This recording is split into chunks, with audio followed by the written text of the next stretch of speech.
35,000 रुपये में एक नवजात बच्ची को क्यों बेचना पड़ा एक माता पिता को। ओडिशा के भद्रक जिले में एक नवजात बच्ची को बेचने का मामला सामने आया है। यह घटना जिले के भंडारी पोखरी थाने के अंतर्गत बयान बनापुर गांव की है। बच्ची की मां रंजिता नायक ने मीडिया से बातचीत में यह स्वीकार किया है कि 80,000 रुपये का कर्ज चुकाने के लिए उन्होंने अपने एक रिश्तेदार को 35,000 रुपये के लिए बच्ची को बेच दिया था। रंजीता के मुताबिक उन्होंने अपने पति दीपू दास के साथ मिलकर यह फैसला लिया था। दरअसल बच्ची को बेचे जाने की आशंका सबसे पहले बच्ची की दादी को हुई और उन्होंने इस बारे में 13 जनवरी को भंडारी पोखरी थाने में मामला दर्ज कराया, जिसके बाद बच्ची को कटक के राजा बगीचा इलाके से 14 जनवरी को रेस्क्यू किया गया। बच्ची को रंजीता नायक के एक रिश्तेदार के घर से बरामद किया गया। बच्ची को फिलहाल बाल कल्याण समिति की निगरानी में रखा गया है।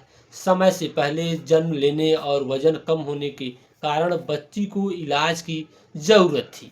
बाल कल्याण समिति अध्यक्ष सुब्रत कुमार बिस्वाल ने बताया कि शिशु की हालत स्थिर है। भद्रक जिला हेडक्वार्टर हॉस्पिटल में उसका इलाज चल रहा है। बच्ची की मां उसके साथ है। सुब्रत कुमार ने कहा, कानूनी प्रक्रिया के तहत आगे बच्ची की देखरेख कैसे की जाएगी वह तय किया जा रहा है। बाल कल्याण समिति आगे यह तय करेगी कि जुवेनाइल जस्टिस एक्ट के तहत बच्ची के माता पिता के खिलाफ क्या एक्शन लिया जाएगा। वहीं भद्रक के पुलिस अधीक्षक मनोज कुमार राउत ने बताया कि बच्ची को बेचे जाने की घटना में पुलिस ने बच्ची के माता पिता के अलावा मध्यस्थ का काम करने वाली बच्ची की नानी रंभावती नायक और बच्ची को खरीदने वाली शांति नायक के खिलाफ एक्शन लिया गया है। जिला पुलिस ने इस 4 लोगों को गिरफ्तार किया है और भारतीय न्याय संहिता की धारा 35 के अंतर्गत सभी अभियुक्तों के खिलाफ मामला दर्ज कर लिया गया है। भारतीय न्याय संहिता की धारा 35 में निजी शरीर और संपत्ति की सुरक्षा से जुड़े प्रावधान हैं। जिला पुलिस अधीक्षक के मुताबिक प्राथमिक जांच से पता चला है कि शांति नायक किसी दूसरे को इस बच्ची को देने वाली थी। पुलिस जांच जारी है। प्रमाण मिलने पर मामले से जुड़े और कुछ लोगों के खिलाफ भी पुलिस एक्शन लिया जा सकता है। इस मामले में पुलिस ने इन 4 लोगों को पहले तो गिरफ्तार किया था, बाद में उन्हें इस शर्त पर छोड़ा गया कि वो जांच में सहयोग करेंगे। इसके लिए जरूरी पड़ने पर जब भी उन्हें थाने बुलाया जाएगा वो आएंगे और शहर छोड़कर नहीं जाएंगे। यह मामला बच्ची की दादी सावित्री दास की ओर से एफआईआर कराने के बाद सार्वजनिक हुआ था। सावित्री दास ने अपनी शिकायत में आरोप लगाया था कि उनके बेटे और बहू नवजात बेटी को घर से बाहर लेकर गए और उसके बाद बच्ची को वापस लेकर नहीं आए। सावित्री दास ने बताया कि मैं खेत में काम करने गई थी।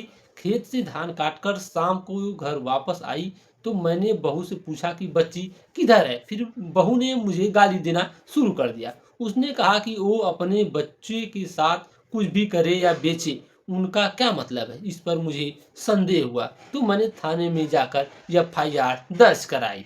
इस बारे में सावित्री दास ने बेटे सीपू दास से भी बातचीत की, लेकिन जब उन्हें कोई संतोषजनक जवाब नहीं मिला तो उन्होंने 13 जनवरी को स्थानीय भंडारी पोखरी पुलिस थाने से संपर्क किया।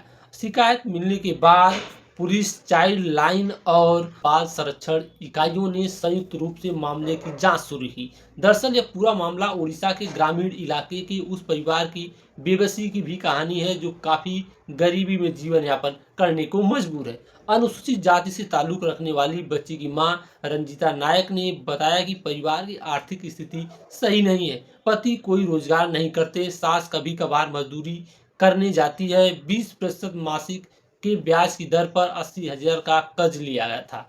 पैसे लौटाने के लिए यह करना पड़ा। हालांकि दूसरी ओर सावित्री दास ने बताया कि मेरे बेटे से शादी होने से पहले भी बहू की शादी हुई थी। पहली शादी से भी बच्चे हैं।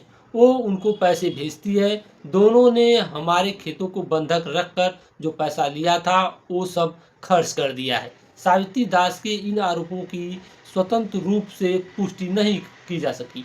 वहीं दूसरी ओर सीपू दास से कोई संपर्क नहीं हो पाया है। घर कैसे चलता है यह सवाल पूछे जाने पर सावित्री दास कहती है, घर चलाने के लिए मैं खुद मेहनत करती हूँ, मजदूरी करती हूँ, सरकार मुफ्त चावल देती है और थोड़ी पेंशन भी, उसी से घर चलता है। भद्रक के जिला अधिकारी दिलीप राउतरे ने इस मामले में कहा कि पुलिस ने मामले का पता चलते ही तेजी से अपना काम किया है। मां और बच्ची को भद्रक डिस्ट्रिक्ट हेडक्वार्टर हॉस्पिटल में रखा गया है। मामले की जांच जारी है। उड़ीसा में ऐसी घटनाओं को लेकर मानवाधिकार कार्यकर्ताओं ने चिंता जताई है।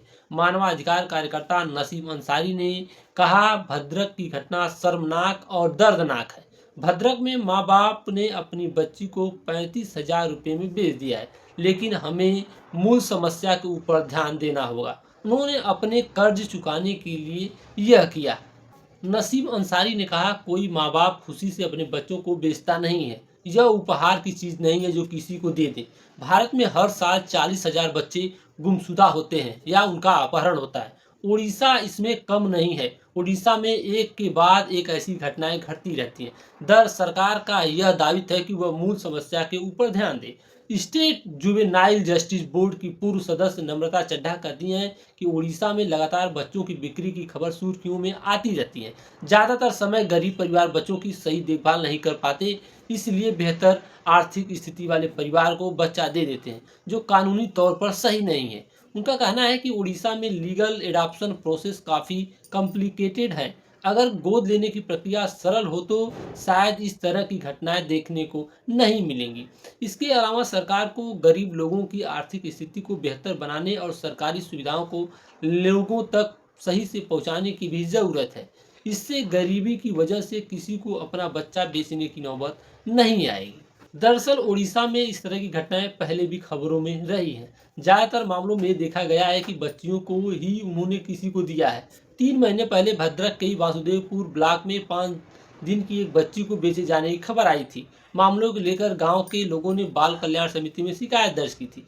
पिछले साल रायगढ़ के एक परिवार ने अपनी 9 दिन की बच्ची को आंध्र प्रदेश के एक परिवार को बेच दिया था। बाद में उसे रेस्क्यू किया गया और उड़ीसा वापस लाया गया। इस मामले में बाल कल्याण समिति के 5 अधिकारियों को सस्पेंड भी किया गया था। 5 महीने पहले इस तरह का और एक मामला टिटलागढ़ के बागदेव गांव में सामने आया था।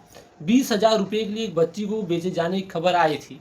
गरीबी के कारण एक व्यक्ति और उनके परिवार ने ऐसा किया था। नवंबर 2024 में बलांगीर के खपराखोल में एक आशा कर्मी ने परिवार द्वारा एक बच्ची को बेचे जाने का मामला प्रकाश में लाया था। बाद में लाठौर थाने में इसे लेकर मामला भी दर्ज हुआ। दोस्तों, ऐसे वीडियो को देखने के लिए मेरे चैनल को लाइक करें, शेयर करें और चैनल को भी सब्सक्राइब करें।